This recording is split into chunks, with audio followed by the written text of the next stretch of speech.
Hello everyone and welcome back to another video from Gameplay Classic. In this video, I'm going to show you how to remove or delete someone as your friend on the Fortnite game. So let's get started right away.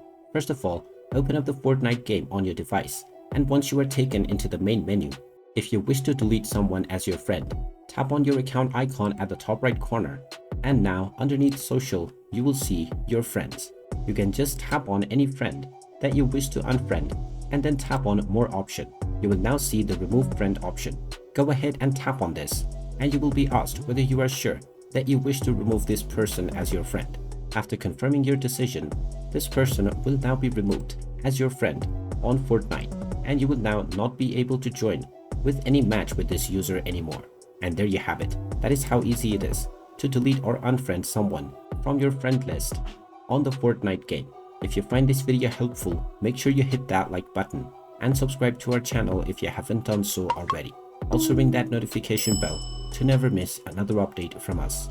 Thank you for watching and I will see you again in the next video.